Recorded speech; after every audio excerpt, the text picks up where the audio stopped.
اسے بھی میں آئندہ 2 دن کے بعد سناؤں گا، لیکن میں نے کہا کہ اس سے پہلے ہم اپنے اور غیروں میں امتیاز پیدا کرنے کے لیے، فرق پیدا کرنے کے لیے پہلے خدا کا، خدا کی رسول کا اور رسول پاک کے صحابہ کا ذکر کرتے ہیں. ٹھیک ہے؟ ایک حدیث پاک، یہاں سے ڈائریکٹ میں شروع کر رہا ہوں. ایک حدیث پاک بڑا مشہور ہے، انا مدینۃ العلم وعلیکم بابها، ہے نا؟ لیکن یہ آدھی حدیث، یہ آدھی حدیث. اہل تشریح بہت ساری کتابوں میں اس حدیث کو آدھی نقل کرتی ہے. پوری حدیث آج مجھ سے سنیے. پوری حدیث کیا ہے؟ اس حدیث کو میں نے پڑھا، اس کا مطلب ہے کہ نبی پاک فرماتے ہیں کہ میں علم کا شہر ہوں، علی اس کے دروازہ. لیکن پوری حدیث کیا ہے دیکھیے. اور یہ حدیث صرف اس لیے بیان کر رہا ہوں تاکہ یہ پتہ چلے کہ مقام صدیق اکبر کیا ہے، مقام ابو بکر کیا ہے، مقام عمر کیا ہے، مقام عثمان غنی کیا ہے، مقام مولا علی کیا ہے. پوری حدیث ہے. صاحب رسول المدارس نے اپنی کتاب میں یہ حدیث پاک نقل کی ہے. حدیث ہے انا مدینۃ العلم. نبی فرماتے ہیں کہ میں علم کا شہر ہوں، وابو بکر اساسها، اور ابو بکر اس شہر کی بنیاد ہے. وعمر حیطانها، اور عمر اس کی دیوار ہے.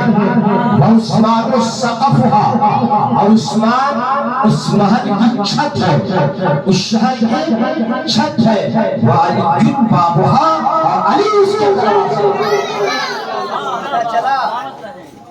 ایک محل کو قائم رکھنے کے لیے پہلے بنیاد دینی ہوگی. جب آپ نے کسی عمارت کی بنیاد ڈال دی ہے تو اس میں رہنے کے لیے آپ کو دیوار سجانی ہوگی. جب دیوار سج جائے گی تو سر چھپانے کے لیے، جس میں یہ پردہ کے لیے اس کو چھت ڈالنی ہوگی. اور جب ڈال لیں گے چھت تو کسی کی نظر آپ کے گھر میں نہ پڑے. نبی نے کتنے پیارے طریقے سے ارشاد فرمایا انا مدینۃ العلم وابو بکر اساسها وعمر حیطانها وعثمان سقفها وعلی بابها. کہ میں علم کا شہر ہوں، اور اس شہر کی بنیاد ابو بکر کے ساتھ ہے، اور اس کی چھت حضرت، اس کی دیوار عمر فاروق، اس کی چھت عثمان غنی ہے، اور دروازہ مولا علی.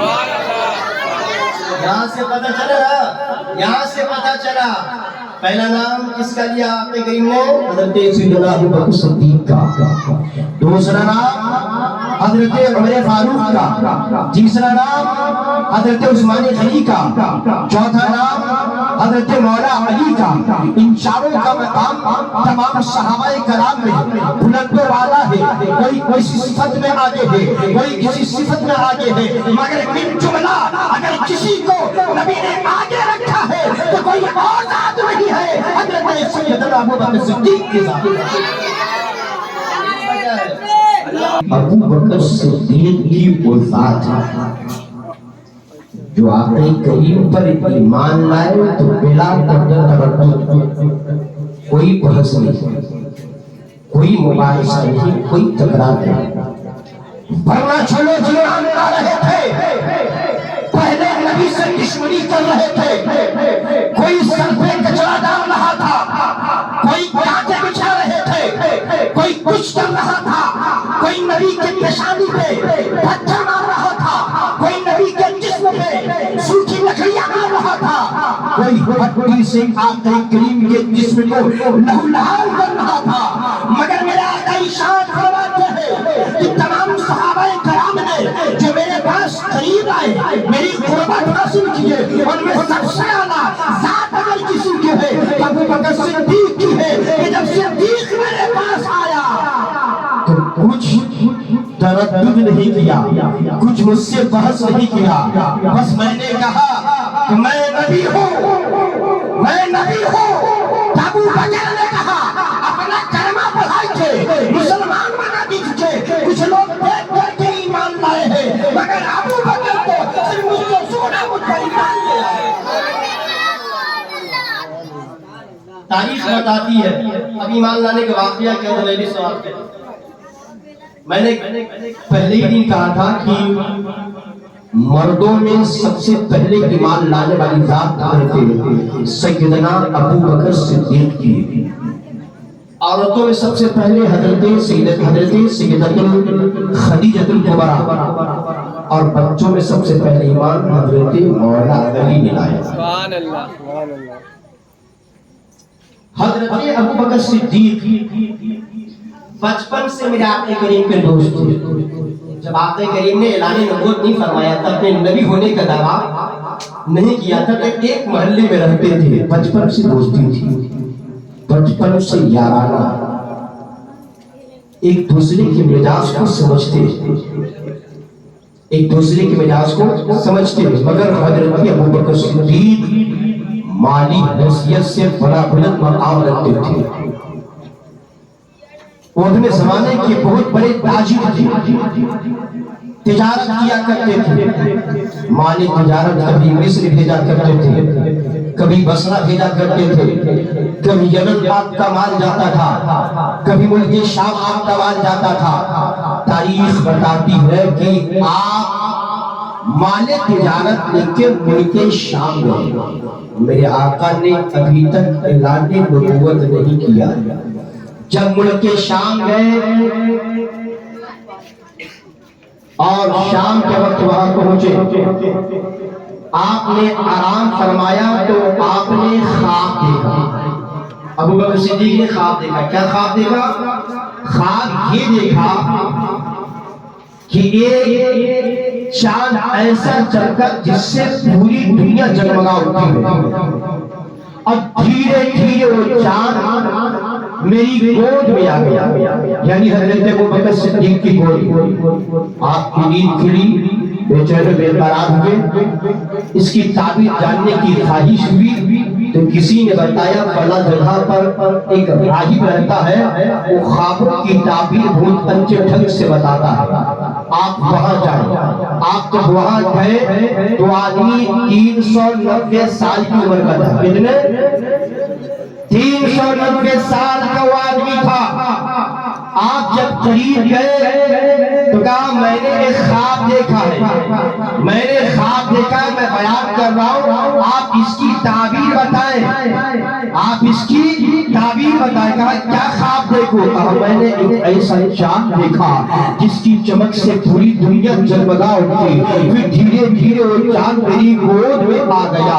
اتنا سننا تھا کہ راہب نے کہا کہ تیرا نام کیا ہے؟ کہا میرا نام ابو بکر ہے. کہا مکے سے آئے ہو کیا؟ کہا ہاں مکے سے آیا ہو. کہا کیا تم قریشی ہو؟ کیا تم قریشی ہو؟ کہا ہاں. کہا قبیلے بنو تمیم سے تعلق رکھتے ہو؟ راہب نے کہا اس سے تعلق رکھتے ہو؟ کہا ہاں. دیکھیے راہب کو پتا نہیں تھا کہ یہ ابو بکر صدیق مکہ کے رہنے والے ہیں. اسے یہ پتا نہیں تھا کہ یہ قبیلے بنو تمیم سے تعلق رکھتے ہیں. اسے پتا نہیں تھا کہ یہ قریشی ہے, اسے پتا نہیں تھا کہ یہ کون ہے, نام کیا ہے. لیکن جیسے اس نے پوچھا, ابو بکر نے بتایا تو راہب مسکرا پڑا. اب مسکرا کر کہنے لگا اگر تم ہی ابو بکر صدیق ہو, اگر تم مکے کے رہنے والے ہو, اگر تم قبیلے بنو تمیم سے تعلق رکھتے ہو تو مبارک ہو, مبارک ہو, مبارک ہو. نبی آخر الزمان اس دنیا میں آ گئے ہیں, اپنی نبوت کا اعلان فرما دیے ہیں, اور ان کا پہلا اگر کوئی امتیوں میں سے ہوگا, ان پہ پہلا ایمان لانے والا اگر کوئی ذات ہوگی تو وہی ہے. پہ سب سے پہلے ایمان لاؤ گے.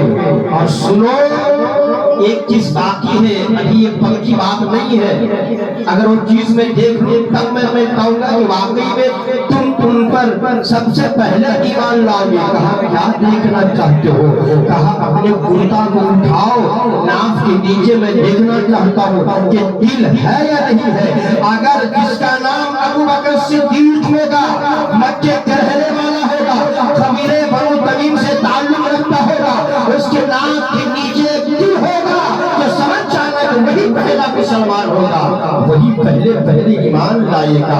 حضرت ابوبکر صدیق نے اٹھایا تو دیکھ کر راہب پہچان لیا کہ یہی کوئی شخص ہے۔ اب راہب کہتا کہ سنو، سب سے پہلے تم تو ان پر ایمان لاؤ گے، ایک اور خوشخبری ہے کہ جب اس دنیا سے رخصت کر جائیں گے تو ان کا جانشین اول کوئی بنے گا اور تو تیرے ساتھ۔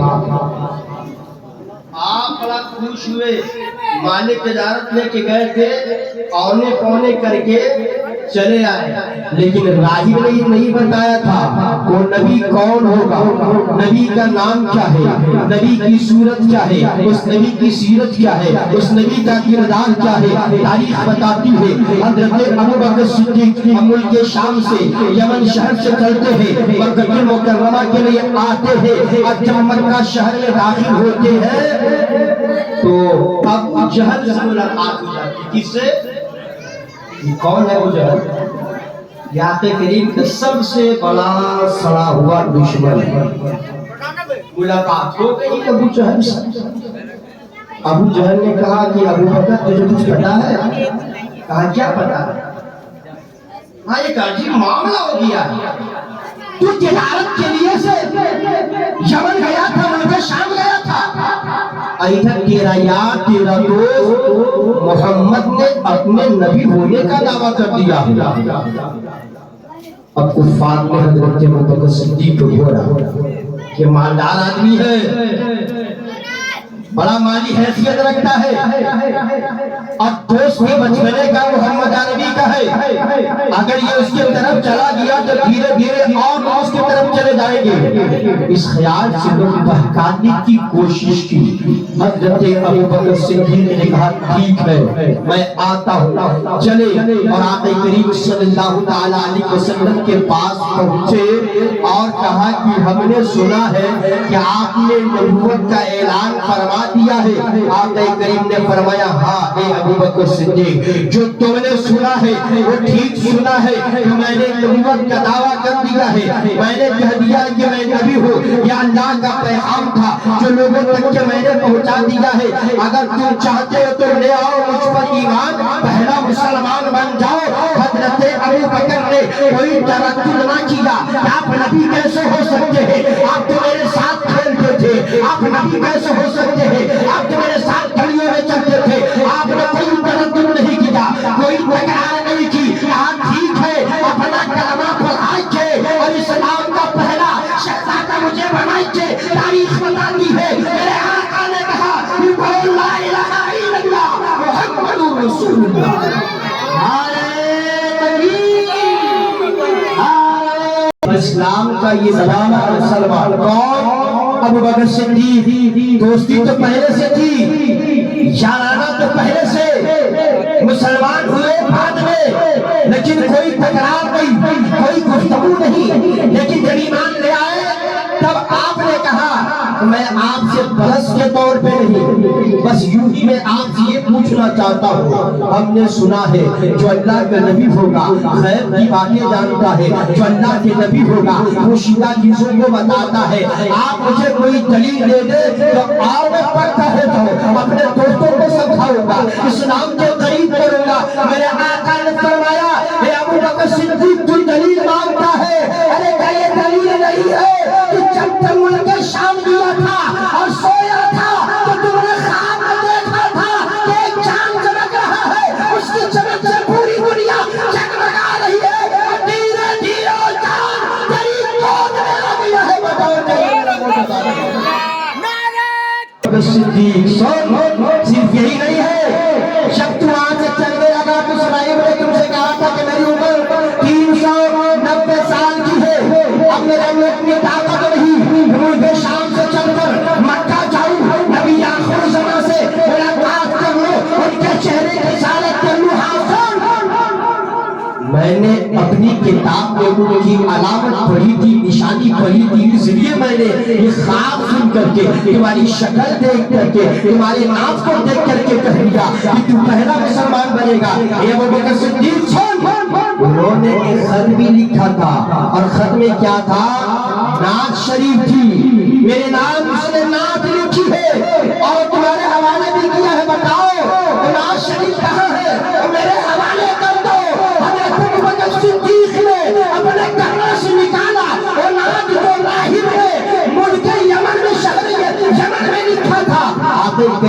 ہاتھوں میں دے دیا جاتا ہے، یہی تو میرا معجزہ ہے۔ لیکن اب دوستی آپ سے قربانی چاہتا ہے، عشق آپ سے قربانی چاہتی ہے، یاری آپ سے قربانی چاہتی ہے۔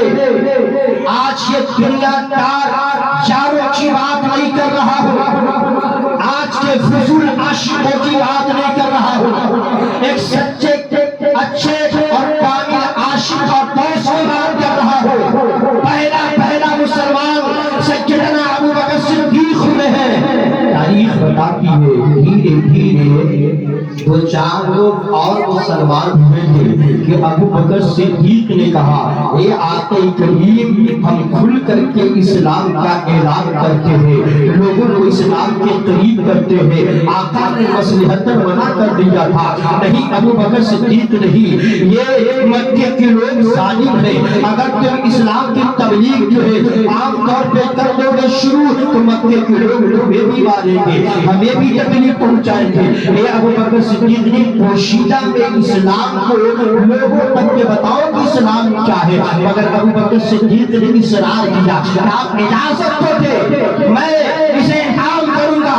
میرے نبی نے جب اجازت کی اور پہلی مرتبہ صرف ایک آقا کی ساتھ کی، دوسری ساتھ حضرت ابو بکر صدیق کی ہے، شہر کعبہ میں کھڑا ہو کر کے یہ اعلان کرتے ہیں اے مکہ والے قریب آ جاؤ، اے مکہ کے گھنٹے میں رہنے والے قریب آ جاؤ، یہاں جو کھڑے ہیں میرے سامنے یہ کوئی اہل خیر نہیں ہے، یہ نبی آخر زمان ہے، تمہیں پر ایمان لے آؤ۔ ابو بکر صدیق عالم اسلام کا پہلا خطیب، ہم لوگ تو بعد میں پیدا ہوئے، ہزار برس کے بعد مدرسے میں گئے، کچھ پڑھے سیکھے تب جا کر بھی خطاب کر رہے، مگر ابو بکر صدیق نہ مدرسے کے مجھے تھے، حالانکہ پڑھے لکھے اپنے اس زمانے میں دن کا فن چلتا تھا، اس اعتبار سے تھے، مگر اسلام کو ابھی اتنا نہیں جانتے تھے۔ آقا کریم نے بھی چند مسئلے بتائے تھے، چند حدیث بیان کی تھی۔ تاریخ بتاتی ہے کہ پہلی مرتبہ جب شہر کعبہ میں کھڑا ہو کر ابو بکر صدیق نے خطاب کیا، آقا کے ترانے گنگنائے، آقا کی مدح سرائی کی، آقا کی نغمہ سنجی کی، تو مکہ کے لوگ جمع ہو گئے، مگر ایمان لانے کے لیے جمع نہیں ہو گئے۔ کوئی پتھر لے کر آ رہا تھا، کوئی سوکھی لکڑی لے کر آ رہا تھا، کوئی جاندار چیز کو لے کر آ رہا تھا، اور جب ابو بکر صدیق میرے آقا کے نغمہ گنگنا رہے تھے، میرے آقا کے نغمہ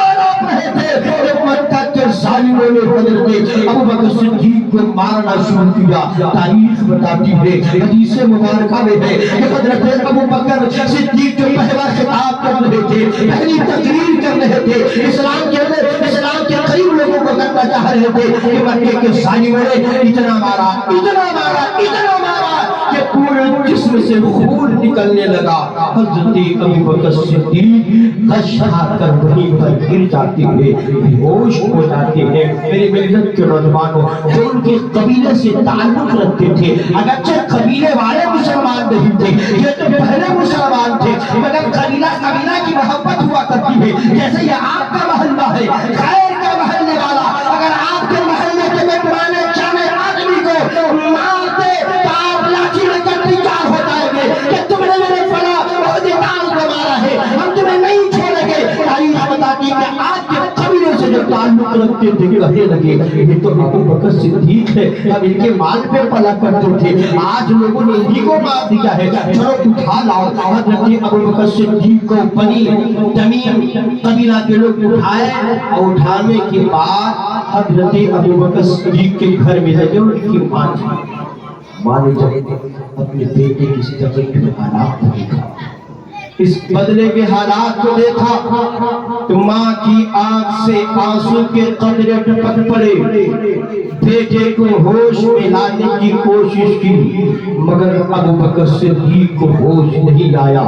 پہلا دن گزر گیا، دوسرا دن بھی لوگ جمع ہوئے، ابو بکر صدیق کے لیے انتظار کر رہے ہیں کہ ابو بکر صدیق اب ہوش میں آئیں گے تو ہم ان سے پوچھیں گے کہ آپ کو کس نے مارا ہے، اس کا بدلہ لیا جائے گا۔ تاریخ بتاتی دوسرا دن بھی حضرت ابو بکر صدیق کو ہوش نہیں آیا، تیسرا دن آیا، ہوش نہیں ہوئی. جب تیسرا دن گزر والا تھا تب آپ کو پہلی مرتبہ ہوش میں جب آئے, اور جب ہوش میں آئے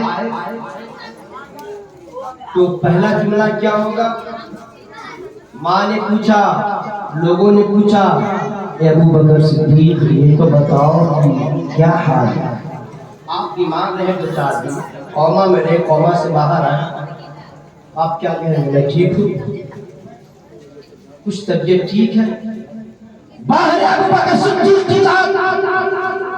لوگوں نے کہا کسانوں میں کیا حال ہے آپ کا, کیسی طبیعت ہے؟ ابو بکر صدیق نے کہا ہماری طبیعت میں پوچھو جن کے لیے میں خطاب کر رہا تھا اس محمد عربی کا حال مجھے سنا دو. اسے کہتے ہیں سچی, اسے کہتے ہیں سچی محبت. آج ہم ایک دوسرے